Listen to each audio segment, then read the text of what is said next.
All right. Well, welcome everybody. Thank you for joining us this evening. I am proud to have Jason Donofrio back from the Ocean Foundation, and he's going to be speaking to us about plastics, but just not about that water bottle. He's going to be talking about the issue that we don't really even talk about too much, but I'm going to let him share all of that with you.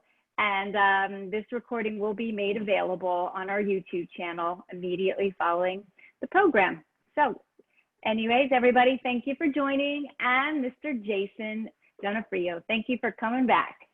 Yes, thank you so much for having me back. I really appreciate all of your time on a Thursday evening to discuss this important issue. I'm going to go ahead and share my screen right now. Listed when you look, because I don't see my name when I look, and I don't understand why not. I'm there, I'm on. All right. So we'll go ahead and get started. So today we're going to talk about, as Tammy mentioned, a different perspective on addressing the global plastic pollution crisis, where a lot of our colleagues in the conservation community, who we admire and respect and work with a lot, they're really focused on what happens with plastic after we've already made it. How do we clean it out of the ocean? How do we recycle it better? How do we have consumer-driven campaigns? But what the Ocean Foundation is focused on is the source of production in the first place. How do we actually produce plastic? Why do we have plastic? And what is the most effective framework that can help guide us towards sustainability, as well as for the use and utility that plastic does have in our society? So plastic is unavoidable. We understand that. We understand that not all plastic is created equal. It has different uses. If you think about right now, what we're all experiencing in our own life with this global pandemic, PPE, this protective equipment, is all plastic. And it's something that is really vital and essential to keeping us safe and preventing the spread of a potentially deadly virus. However, those plastic gloves, those PPE equipments, they're ending up in the ocean. And we're already seeing an intake just in the 8 months that we've really been inundated with those. We are already seeing that exist in our ocean. So plastic does have a utility in society. It is unavoidable, but how can we actually redesign the way that plastic is made so that when it enters the supply chain, we have what we call a circular economy, which I'll discuss. So why redesign? We like to joke at the Ocean Foundation, if anyone has ever seen the Dustin Hoffman movie, The Graduate, there's the scene in there, and I think I teased this maybe on my last presentation, but there's a scene in the movie where he's figuring out what he wants to do with his life, and the guy looks at him and goes, "Plastics, kid, that's the future." That's an old movie, and it was pretty prophetic because plastic is new. We think of plastic as always kind of being around, but it's not. 50 years of consistent production has actually created 500 years of persistent pollution. And here's the thing, once you create plastic, it virtually never goes away. If you burn it, that ends up into the atmosphere with carcinogenic fumes. If you bury it, it leaches into our soil and our groundwater. And if you go into the ocean, because of the temperature of the ocean and the strength of the currents, it never biodegrades. It only breaks up and fragments into microplastics, smaller and smaller pieces. So these public awareness campaigns, these boycotts, these consumer-driven initiatives, right? Skip the straw, the taxes on your grocery bags at the grocery store. All of this is important. What we believe is it is not necessarily important in making a dent on the issue, but it is essential in penetrating the public psyche, right? So it has helped educate all of us, the conservation community and individual consumers at large, about this issue of plastic. And that is really valuable because it has illuminated all of us as consumers. But it hasn't actually necessarily addressed the root cause of the issue. Sorry.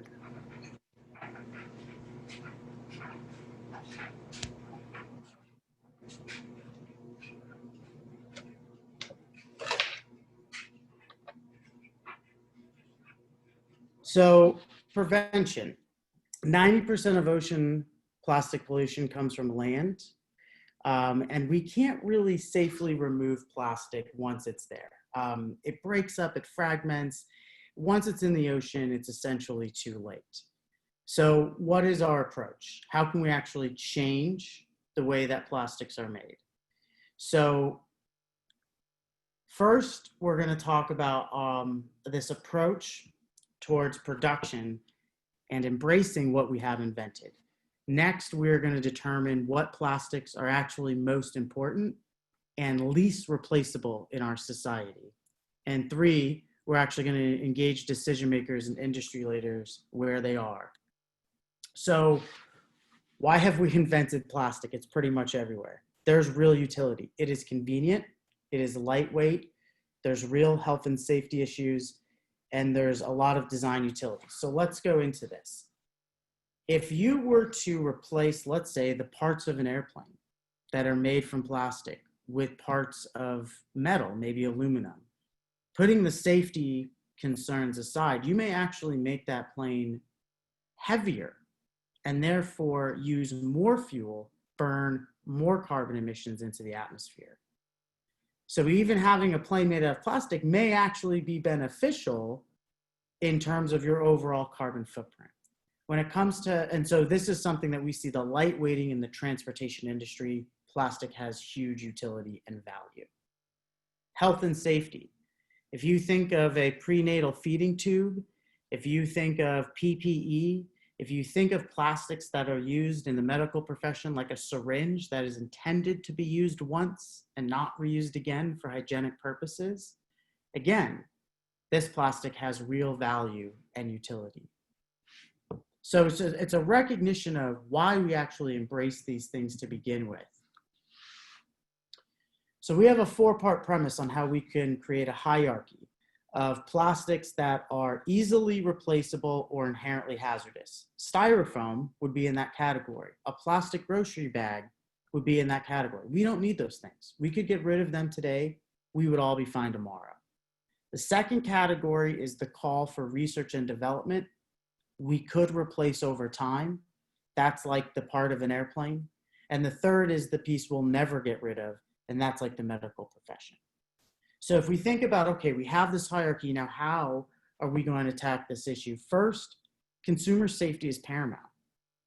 So there's a lot of talk about alternatives, bio-based alternatives, and all different types of different production-based alternatives. And while we think exploring those are good, what we also want to say is in the traditional production, as well as alternative or new production, we have to make sure that consumer safety is taken into consideration.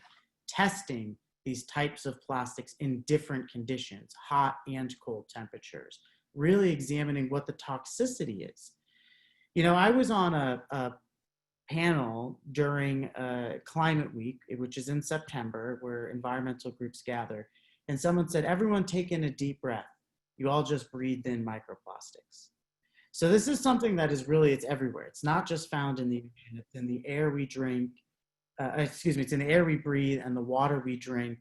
And you know, it's become a part of plastic.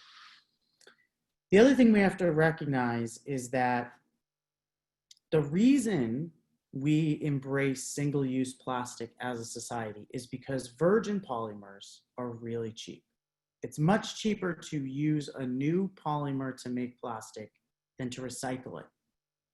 So we have to, in addition, make sure, and this gets to testing at all the different things that I mentioned, that polymers and additives tested for food safety, that blends used in food packaging and storage products are tested, and that accidental additives, all these different things we mix into the blending process, are also tested.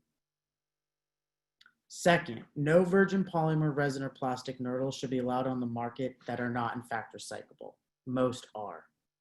This is a key tenet. If you mandate during the production process that the thing you produce actually has to be recycled, you've changed the whole game. So people talk about a linear economy versus circular economy. You're going to hear this term a lot, circular economy. Many of you probably have already heard this term. It's become like a new buzzword in the environmental community, circular economy. Here's what that means. The traditional economy is linear when it comes to plastic. Extraction of raw materials, production and manufacturing, shipping to that product, the consumer buys it, uses it, disposes it, it goes into the landfill. That is linear. What the circular economy is it breaks that part in the chain where it goes into the landfill. And instead, because now it has inherent use and can be reused and recycled, it thus re-enters the value supply chain, making it circular. And so the circular economy means adding more inherent value to a product, maximizing its value in society. The third key component is that mechanical cycling would be acceptable, but it also generates byproducts. So we have to look at not just plastic and single plastic out, but this is a holistic systems approach. Alternatives to plastic are like your tote bag, right? Well, when they shed microfibers. All textiles shed different types of microfibers or byproducts that are also harmful to the environment. So we're really focused on plastic, but we're also saying there are models that can be applied to our systems of production to eliminate all kinds of pollution and toxic chemicals from our environment. And then last and fourth, waste to energy technology has to be affordable, and it has to take care of all of the backlog that's already been created of non-recyclable materials found in landfills. Because right now that is, we're at risk of erosion into the sea or seeping into our groundwater or contaminating our soils used for agriculture. And so waste to energy technology, or just the way in which we change our production, we have to make sure that it's affordable and safe. And then SIDS refers to small island developing states, but one of the things this is getting at is that right now there's a lot of fossil fuel burning to produce energy. And so where can we find ways to get rid of existing plastic waste that are not currently feasible? So I mentioned the hierarchy. To dive into how we actually talk about plastic, right? We just have to we say plastic is such a generic term, but really we should talk about it in 3 or 4 different categories. But the way that we're looking through how the priorities should be set is first, culturally and economically sensitive. So Western countries here in the United States, we have enjoyed the convenience of plastic for a long time, relatively speaking. And you see other countries that their economies are emerging and they're starting to either consume different diets or use different materials. And then you also see economies that haven't emerged, and for a point of inexpensiveness, you see a lot of single-use packaging, right? It is cheaper to use the 69-cent one-time soy sauce pack than the $9.99 bottle that's plastic and that you can recycle, right? And so we have to understand that we can't just look through the lens of United States consumers. We have to look at this as a global problem and where different countries and communities are coming to it. We refer to that as a just transition. The second thing is we have to address the biggest piece of the problem, and that's packaging, which accounts for over 1/3 of all plastic applications in the world. It's packaging. My president has this great analogy. It's called the myth, the myth of purity. So you get your AirPods in the mail, right? And it comes in a pristine white box, and in there is a package, but that box is also wrapped in a package that's then wrapped in whatever it's shipped in. And so you unwrap and unwrap and unwrap, and then you take out, and now you have these little tiny AirPods, And all of that is a marketing thing to basically train you to think, this is a gift from God. No one ever touched this. It's pure. It was just created, right? And so it's sort of this myth of purity. And a lot of this is needless and unnecessary. So a lot of people say, oh, there's packaging to keep it sanitary. It's more about marketing. And so we can eliminate a lot of this. And then the hierarchy category should address three things. Number one, outright bans. So things that are known to be toxic, like styrofoam, polystyrene, those things can be banned. And states across the country at the state level are doing that. They are legislating out these things. Second, limitation and phasing out of some products. Again, this is where we're not really ready to transition today, but if we invested as a society and if our government invested in research and development, we could replace these things in 10, 15 years. And then the third is the recognition of essential needs. I mentioned here these bans. The only thing I want to just point out is that polymers and or additives that are not easily recyclable or inherently hazardous. This is really key. You can dramatically reduce your carbon footprint by using clear or white plastic versus black plastic because of the polymer formulation that's used. So this is really, really key to be thinking about. The hierarchy and phasing out. The only thing I want to point out here is that while less than 10% of all plastic use, no level of use can be about convenience. And so these are the examples, right? In the transportation industry, we really have to think strategically about how we want to transition, and it's not going to happen overnight. And then that third category, those essential needs, mostly in the medical profession.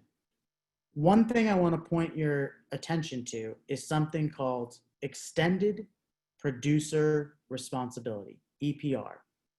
So there was a bill that was introduced called the Break Free from Plastic Pollution Act. And it had a lot of provisions, but one of the provisions is for the first time, it really got at extended producer responsibility. What this means is, call it greenwashing, call it clever marketing by the plastic manufacturers part, but through some of these consumer-driven campaigns, they have really lulled people into a sense of complacency where they think if I take the thing and I put it in the bin, that's enough. I want to be very clear, you are doing the right thing. You should continue to do that. It is helping. But while we're doing our part as consumers, the producers were doing nothing. And so what this extended producer responsibility gets at is saying, hey, I'm doing my part as a consumer. It's time to do yours as the producer. And extended producer responsibility means that they are now responsible for the products that they manufactured once they're out there in the wide, wide world. And there's some incentive and structures that are placed on adding value to their products so it makes sense for them to reclaim them and reuse them as opposed to just continuing to use cheap virgin polymers and produce more plastic. I talked about a just transition. I talked about EPR and just recognizing industry leads. There are some companies that are actively looking at this.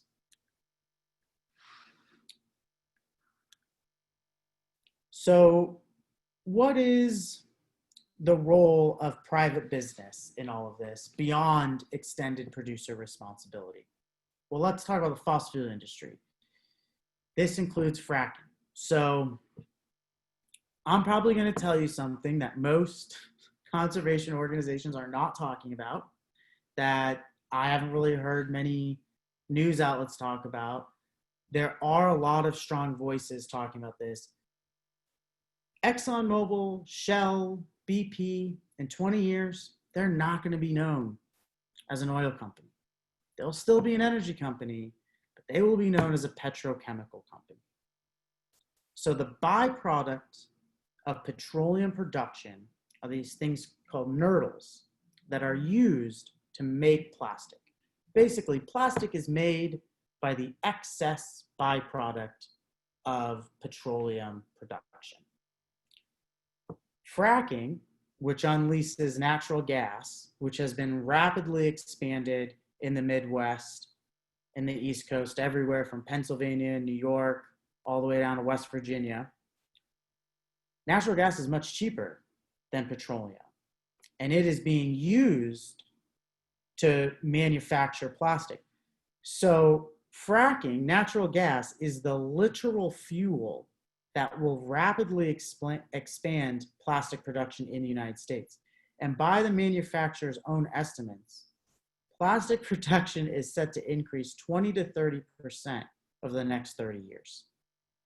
So again, when we talk about beach cleanups, we're not against pulling trash out of the ocean, but we see this futile effort of, someone standing there with a bucket and the bathtub's overflowing, and they're just sitting there trying to dredge water out. And we're saying, you got to shut the tap off.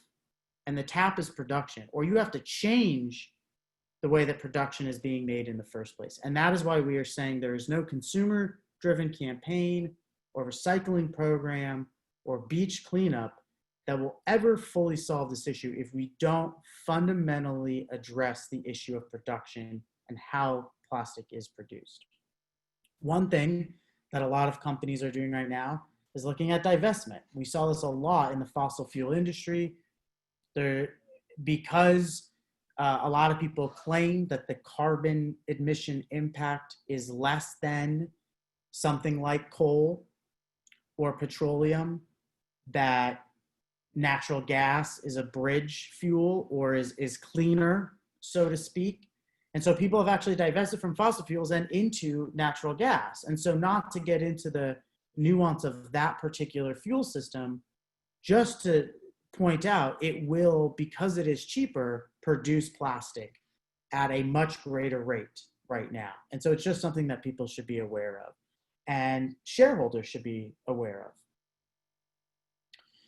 So that's in the fossil fuel industry. Producers of resins, polymers, and nurdles. These are the things needed to make plastic. So if you say, what is plastic made out of? It is a chemical process made of resins, polymers, and nurdles. So when we're looking at this, we're looking at everything from production engineering to packaging. And right here, you have to look at legislative incentives. How can we add incentives to reclaim and add value to their products once they're out into the world, which creates a circular economy? Can we put caps on the amount of plastic that can be produced? So right now, there's an incentive to just produce more plastic than you actually need. And so we should look at a cap on that. Requirements for extended producer responsibility. And by putting potential, shifting the incentive on virgin material, you can shift where there's value in that supply chain. Designers of packaging and associated marketing should also be looking at how to promote behavior change. So we're not saying that consumers being aware of this is a bad thing. We're saying it's a great thing. We're just saying you should demand that the people producing these products are doing as well as you are. And then manufacturers should also demand improved design. So if you are at a warehouse, you can if you're a manufacturer, you have a lot of leverage, right, in terms of how people are ordering your products and the partnerships that you have. And so you can leverage different parts of that supply chain. And then we can't have this conversation if we leave out municipal management and solid waste management companies. And so someone on our last call said, when I take my bottle and I put it in the blue bin, what happens? And the answer is, it depends on your municipality. Some municipalities are really good. Some don't have the adequate resources to handle this. But recycling and waste management is not done on a federal level, a state level, or really even a regional level. It's done at a municipal level. And so who you elect in those positions and who's in charge of waste management in your local city that really depends on how well you are doing. And a lot of this is the resources that they have to run the facilities to properly manage all of the different plastic that they're receiving.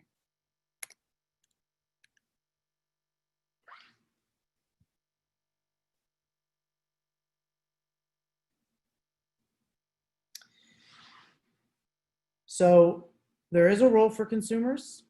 As I talked about, there is a role for municipalities, states, regions, small island developing states. We have to ultimately reduce our absolute volume. I mean, that is clear. We cannot continue. We have to get better at sorting. And of course, we have to get better at production. So as we're sort of getting to about 10 more minutes, I'll wrap up and leave the rest for questions. We have to engage people where they are at. And this is something that we have really focused on the Ocean Foundation, engaging legislators where they're at, engaging consumers where they're at, engaging the chemical and science community where they're at through a commission model. So there's a national commission that we are calling on to be appointed with the short-term goal of aggregating all the information on plastic use and pollution, identifying the gaps in science and funding and R&D, identify alternatives, and frame the investment needs such as research, technological capacity, and how can we create a framework that is appropriate for in-country policy recommendations, not just for the United States, but all major plastic producing countries like the UK and China, the United States, other parts of Europe.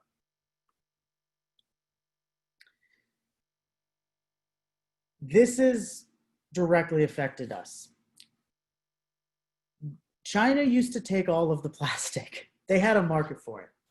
Put it on a ship, send it to us, we'll figure out what to do with it. In 2018, what is commonly referred to under the China sword policy, China said, no more. We are going to stop taking your plastic. And what that basically meant is, when you see those pictures in Indonesia or Vietnam, and you see those rivers that are flooded with trash, that could be our trash. That is not just their trash. So while China's no longer taking it, we are still exporting it to now smaller countries with even less infrastructure and less resources to deal with it. And so the reason China stopped accepting it is it wasn't economically viable anymore. And so we are now confronted with this issue. We have to address it. Something else I wanted to point out, in 2016, 193 countries committed to what is called the United Nations Sustainable Development Goals, SDGs. Now, SDG 14 is life underwater. It relates directly to the ocean. And so when you talk about ocean plastic pollution, there is actually a United Nations mandate that 193 countries have agreed to address this issue. So the international support is there, the mandate is there, the need is there, and the timing is now. This just recaps all of our ultimate goals. Number one, let's just take it back. We want to improve public health. Number two, we want to reduce plastic production. Number three, we want to make sure that municipal and other government requirements are effective for the marketplace. We want to identify real revenue options that leverages support of research and development. We want to get better understanding of what the potential harms are.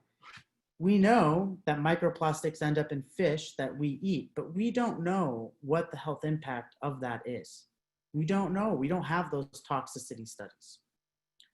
We want to make sure that we're offering solutions, trade-offs for different sectors, and we want to improve overall litter and solid waste management, which is literally piling up in some communities.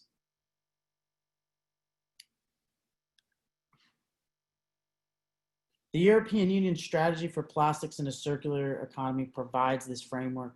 which I have laid out, the one thing I want to point to your attention is under these new plans, all plastic packaging on the EU market will be recyclable by 2030.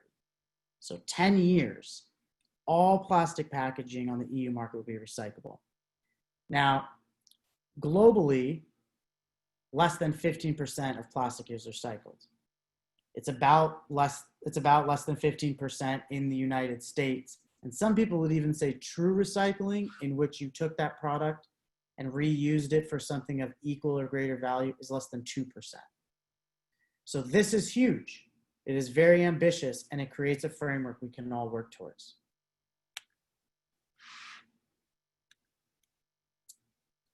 Partnership approach.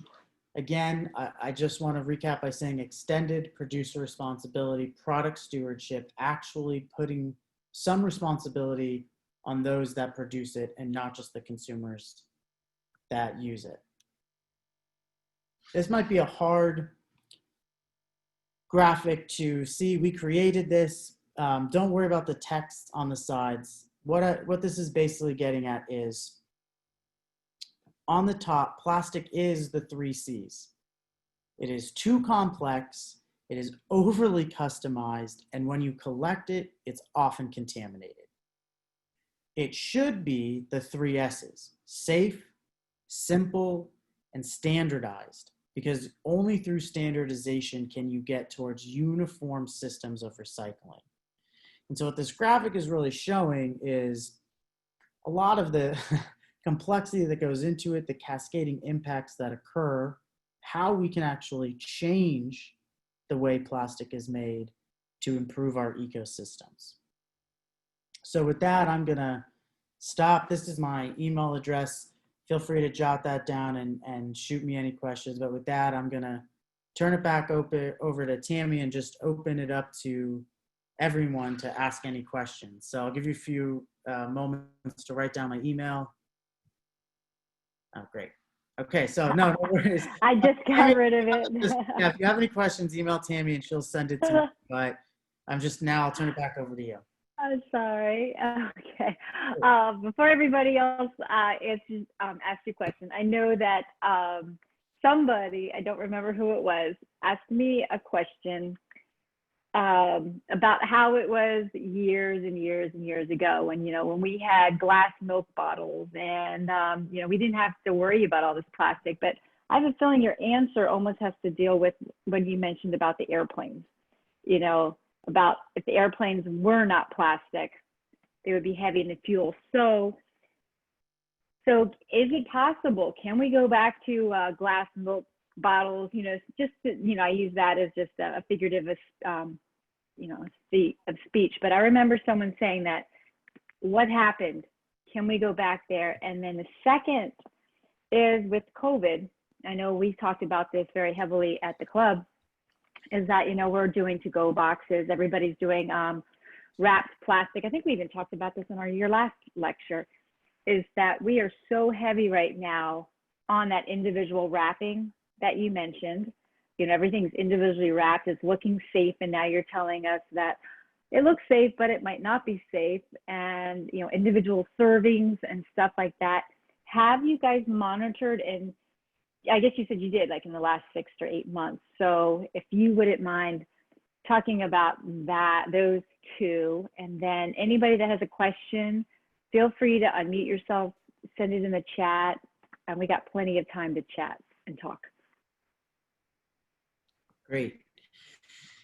So on the milk bottles and kind of, what did we do before plastic? I mean, the answer is yes and no. I think that's what we're saying is it's not a either or, it's a both and. We should look at things that maybe we have made overly convenient, that we could just go back to things that are, truly reusable. But we also don't need to get rid of everything because it has improved people's lives. It has made things convenient. And I think that's what we're trying to get at with the hierarchy, is having that nuanced conversation about what we should keep and what we should get rid of. The one thing I really do want to point out is an overwhelming majority of single-use plastic products that are out there are not actually beneficial outside of like the medical profession and a few other industries. They're mostly because of marketing. So there is a great documentary that I encourage all of you to check out. It's called The Story of Plastic. And it's a recent movie, and it's fantastic. And it also talks a lot about this fracking issue. But one of the things they talk about is how these plastic companies went into India, and there was a lot of communities that actually had their own reusable bottles that they would take to the store, and they would get different sauces or different types of things to make their meal, and they would have a reusable thing and they would take that back home with them. And then these companies went in and they started marketing, this is cheaper, this is easier, this is more convenient. And so a lot of this is marketing, it's not true utility.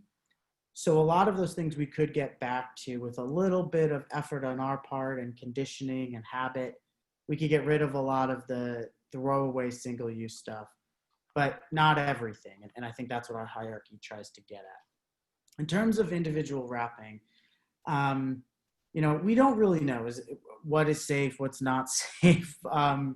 But we do know that like when you get like a piece of meat or fish that's on a styrofoam in the grocery store, okay, we're not saying it's unsafe, but what we're saying is we're not really testing like what is the toxicity of styrofoam, which has known carcinogen properties, chemicals in it, and now that's touching your raw food.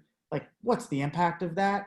So we are not saying that it is unsafe, but it's also not always definitively like what is the long-term health impact. We don't know, for instance, what is the level of microplastics we can have in our intestines that's safe. And then what's the point where it's like, oh, you're too full of microplastics. Now it's going to start a problem with your health. Like, we don't know those kinds of things. And so I think we're really calling on more investigation in that. The problem is, if you look at a lot of the scientific agencies that do this and communities that do this, climate change is such an existential threat to people that it's studying the parts per million in the atmosphere that has really consumed a lot of this data collection, or carbon sequestration, that microplastics in your system, to know that almost seems like a scientific luxury at this point. We think it's a necessity. So I guess I would just say there's not a lot of clear one way or the other, but it is not necessarily true that just wrapping things over in plastic makes it more sanitary. There are certainly alternatives to keep things just as sanitary without using so much needless plastic wrapping.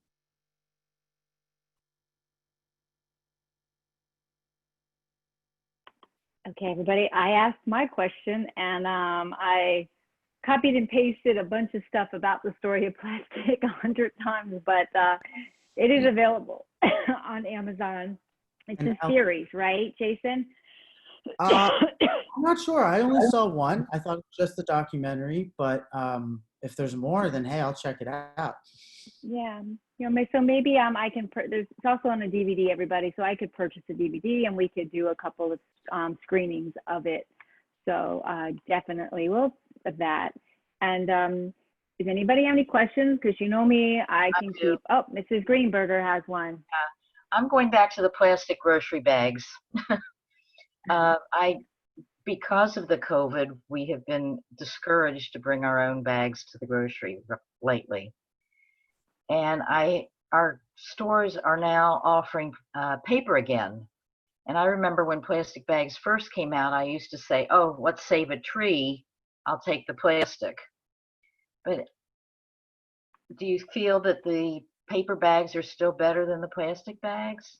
So I'm going to say this, because this is a unknown virus, we don't really know. I'm not an epidemiologist. I'm going to say we should defer to the health professionals. You should do whatever they're telling you. And I don't want to say that we should like take a pass on trying to save the planet, but I think this is a unique moment in time, and we're all a little freaked out about. Some of us are more scared than others. So I think I would not feel bad about using plastic bags in this time. I think once the pandemic is behind us, I would definitely encourage you to go back to using paper bags. But during the pandemic, I think we definitely have a recognition that PPE is essential, it is valuable, and whatever health professionals are telling you is safe. I would go with the health professionals on this one. Are you aware of somebody has found a substance that dissolves the microplastic in the ocean? Dissolves or collect? We are aware of collection. I'm not aware of dissolve. Yeah, dissolve. I think it's something very recent in the last few weeks. No, I would love more information about that. So if you can maybe send something to Tammy. Just came out apparently. Yeah, I would love to learn more about that. We know quite a few about collection, but I have not heard about dissolving. That my colleagues may have heard about it, but I personally haven't. So yeah, I would love more information. What about the plastics that are now being touted as being more biodegradable? Are they Yeah. made obviously with different things? And So the Ocean Foundation is encouraged by what is happening, but we have not endorsed any alternatives for the simple fact that we feel like more, and this gets to our testing component, more testing needs to be done in different conditions. So it's not clear to us that something that works in a cold condition like a freezer will also hold up in extremely hot temperatures like a microwave. And so that's where we're really like, okay, how does that work? And then does that change the decomposition when it breaks down and how it biodegrades, because that's its purpose in the first place. So we're cautiously optimistic about some of the strides that have been made, but we haven't endorsed any particular product or alternative yet because we have not seen them demonstrated in enough diverse conditions to say this works. I have a question. Years ago, I remember there were these little triangles on the bottom of plastic containers, and they would have a 1, 2, 3, 4, 5, 6, 7. And where I lived in Virginia, we had a volunteer program for recycling, and we were to separate all those things. Nowadays, we throw all our plastic together into one big blue bin, and is there anybody really separating them? And then what happens to all that when they are taken to the processing plant? Are they separated?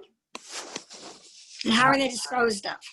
Fantastic question. So on the first part, yes, those numbers worked. That is how the separation occurred beforehand. So to your point, those numbers did work. And to go back to that documentary, The Story of Plastics, they talk about how the plastic manufacturing industry actually lobbied to get some of those removed. So those are not because your city is lazy. That is because lobbyists have rigged the rules so that they can produce more plastic and make it harder to recycle and commingle, because that allows them to just continue to produce. So there's some real reasons why some of those practices have gone away. That's not an accident. Now, who's doing the collection? Again, this goes back to your municipality.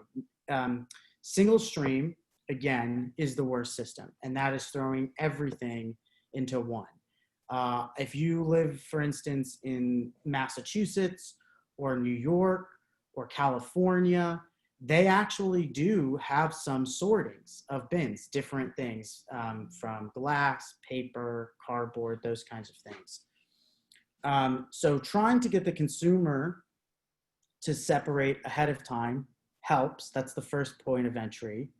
But then it is collected on site and sorted. And if something comes back contaminated, maybe it's got some mold growing in it, maybe it's commingled with other trash, it's not really going to be able to be recycled, and then it goes into the landfill. And so that is an enormous task as well if you have single stream, to put that burden on the municipality that's already strapped that probably doesn't have the most sophisticated sorting site facility, and they're trying to sort through your entire city's trash. I mean, that is a large undertaking. And then they have to find a market for it, right? What do you do with it? And so different communities have found ways to sell to companies to repurpose it, or ship it elsewhere, quite frankly, or ship it to another municipality, a larger plant that can deal with it. We have a question from Heidi. If you want to unmute yourself and ask your question.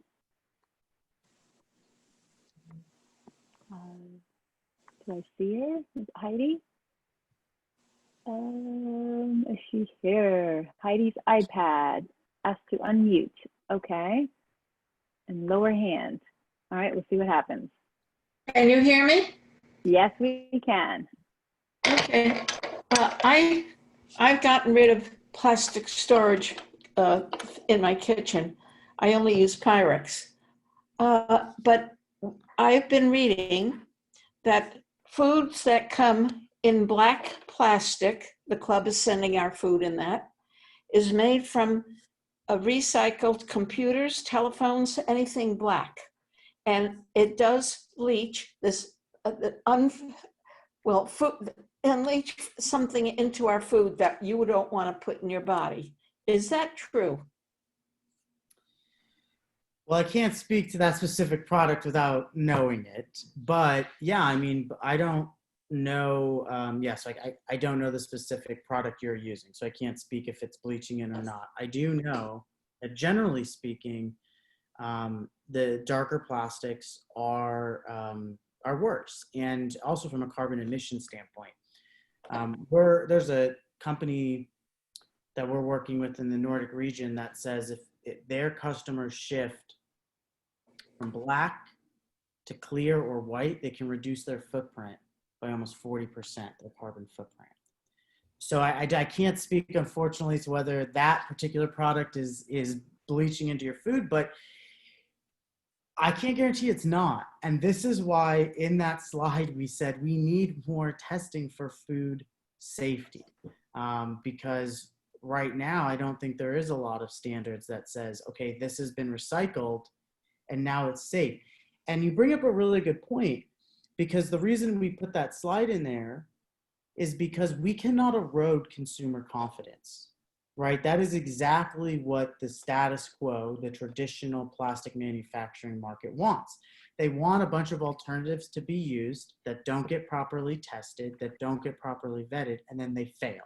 They're either hazardous to your health or they don't hold up in different conditions. And then they can say, see, it was made from recycled goods, but it might kill you. It's bleaching into your food. We should just, stick with what we got. And so that's why we're really saying it's paramount in this transition that there is thorough testing. We don't want to rush this because we cannot erode consumer confidence. But I would check with the manufacturers and see if there's any kind of safety guarantees or quality assurance that they can give you on that. And maybe contact the manufacturer and express your concern and see if maybe they can give you some confidence. Thank you. Jason, do we save a lot of money? Do we save money on, with all this going plastic and stuff like that? Has anybody researched that? Yeah, it's a difficult question because in the long run, I mean, no, right? If you think about the money you save as a consumer by reusing things, right, than buying something new every single time, obviously it's cheaper for you. However, what you get at is a really good point. Virgin polymers, brand new polymers, are really, really cheap, right? Because they're the byproduct of something else. They're not the thing you intended to create.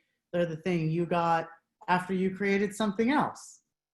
And so they are way cheaper right now than producing plastic, reclaiming it, figuring out how to repurpose it, and putting it back into the market.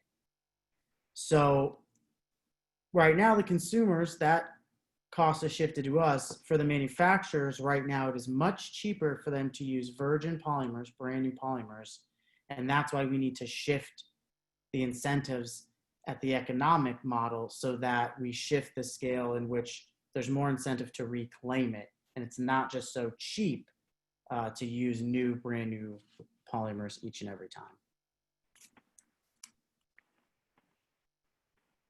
Okay, anybody? I mean, we have 20 some people out there. Jason, this is Lila Hamari.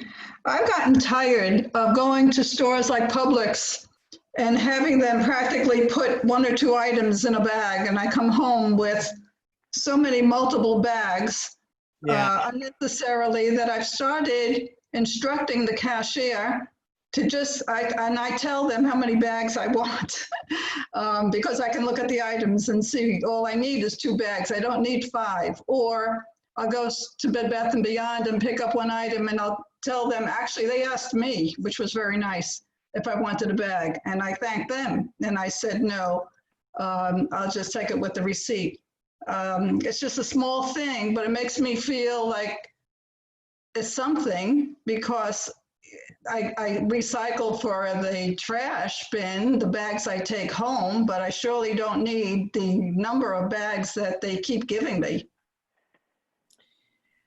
So thank you for that. And the small things, when done collectively, are huge things. There's what, 350 million people that live in America? And so if we're all doing that, that adds up. Even if we only do 1 less bag, that's millions, hundreds of millions of bags. So I commend your behavior. I encourage others to follow suit. And that is where we say these consumer-driven campaigns, while they haven't addressed all of these production problems I mentioned, they're still really valuable because they help us, they condition us. Even something as simple as you as the consumer are educated, but also the store owner, the clerk is also educated, and maybe they're asking if you want the bag, then needlessly putting 2 items in each one.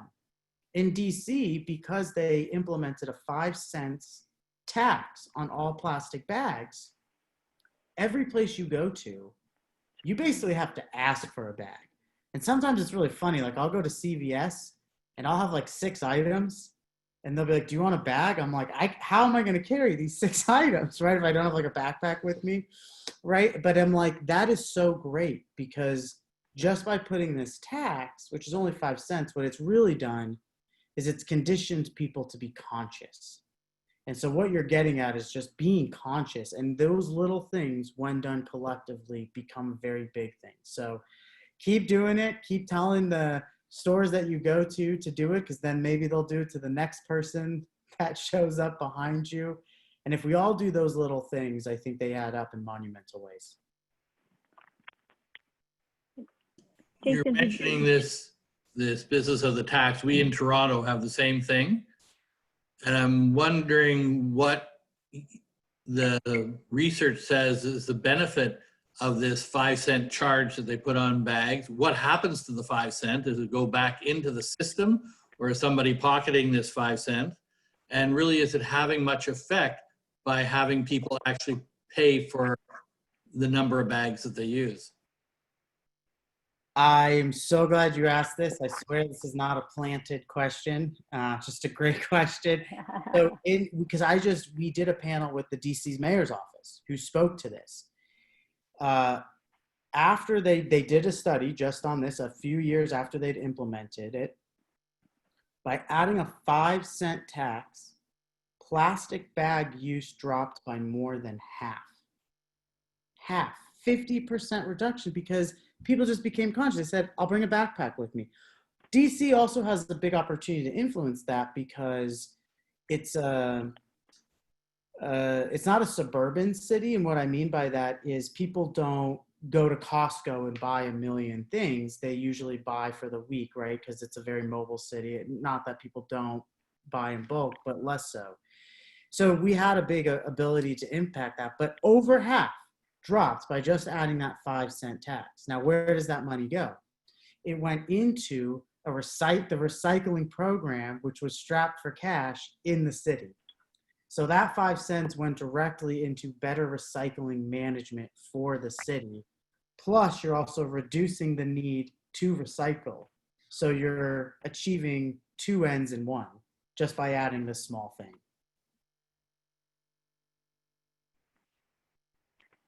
How do we get that? How does Florida? How is it? Is it government? Is it city? I mean, Yes. the only thing I know, the great thing is, it's amazing if any of you guys shop at Aldi, where you have to put a quarter to get a shopping cart, and you do have to buy bags. It's crazy, but it's amazing. Just that little bit that you're talking about, how much aware we are of that. So do we have to like petition something to get the same thing? It's political. Yeah, so some state legislatures can do this for the state, but mostly it's almost always done on the city level, and it just goes through your city council. And cities just decide to do it, and when enough cities in a region do it, then maybe the state says, well, we should just do it. But it's really done at your municipal level.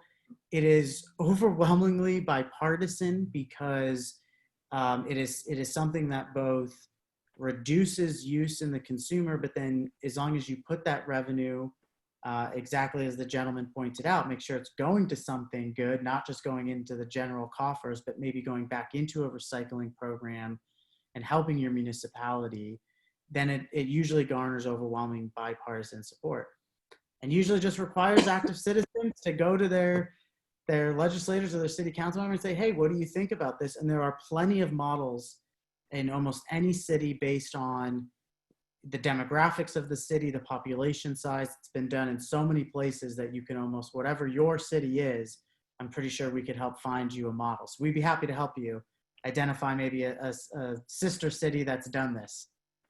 I don't know. I think that would be a very cool project, everybody at Gleneagles. Wouldn't that be great?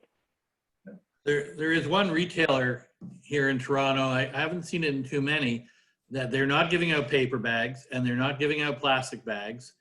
And I don't believe under COVID, they let you bring your own bag in. Maybe they do, but they, in a sense, force you for, I think it's 50 cents to acquire one of their fabric bags.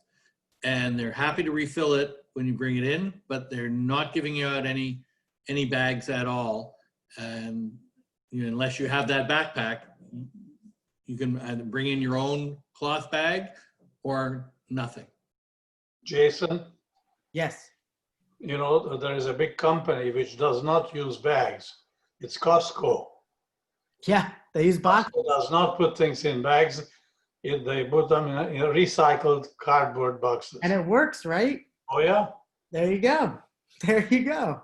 So proof positive there. And Tammy, I wanted to, because you mentioned the milk bottles, and this gentleman made me think of this. So there's also programs I've seen where you buy milk and you pay like $2 more.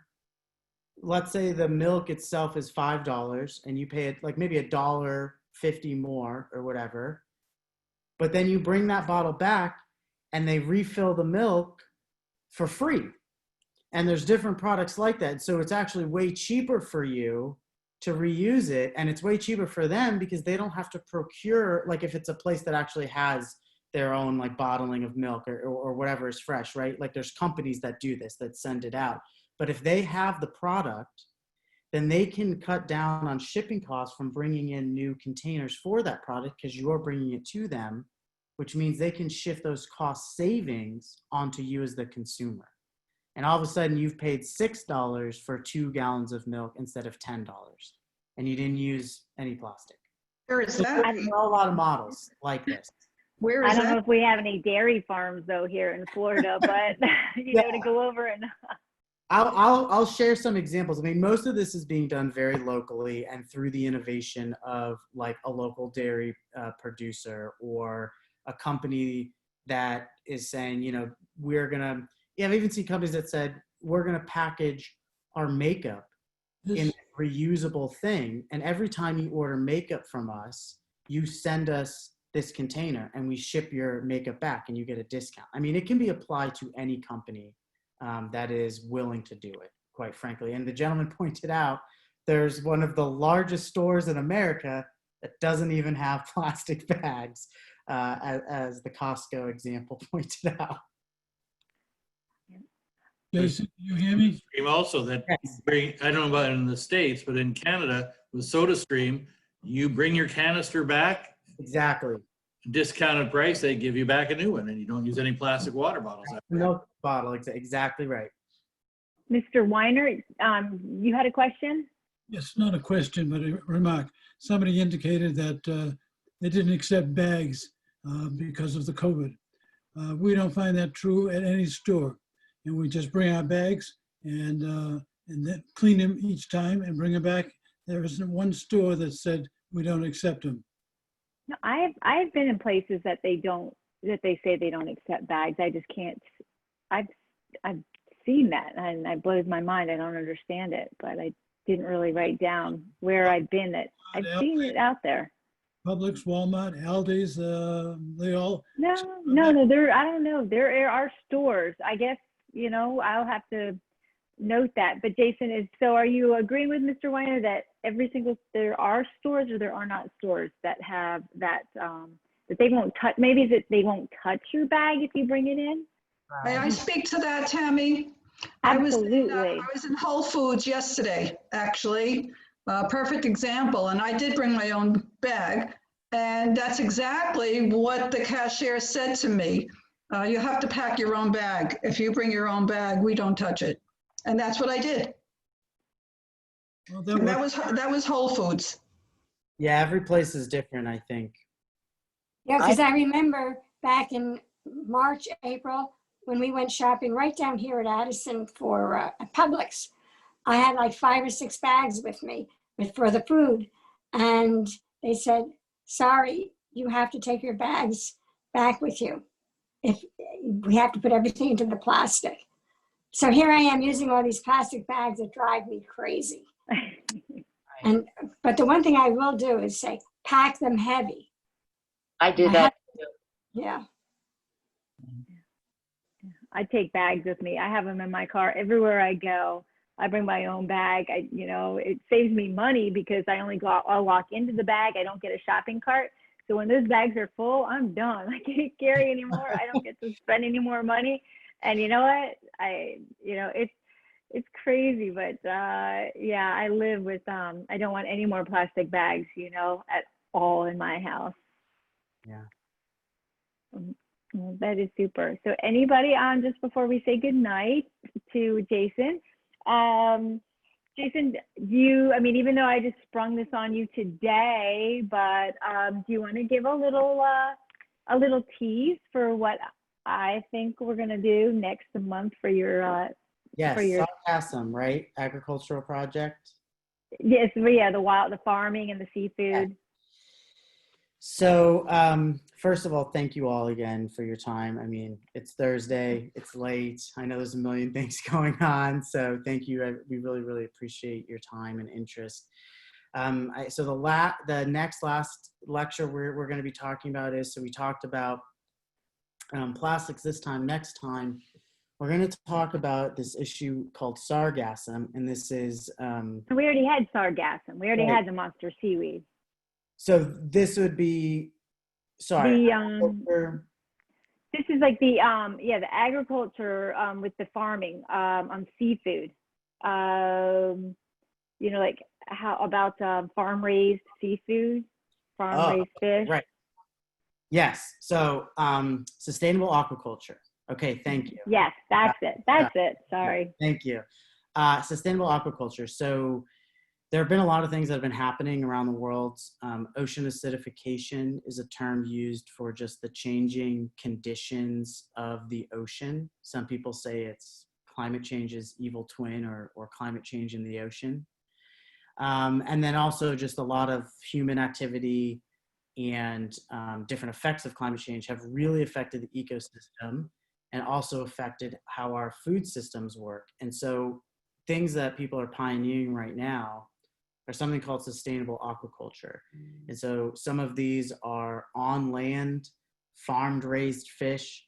Some of these are oyster hatcheries that they're pioneering to try and take them out of the water that has become too acidic for them to naturally grow. So in this next lecture, I'll dive into what different farmers are doing to try and combat this issue. Over 3 billion people worldwide depend on seafood. So this is not just something that will affect coastal communities, but it is actually something that is going to have cascading effects throughout the world. And so a lot of people are really trying to focus on how we can get ahead of the curve. So we'll dive into that. Perfect.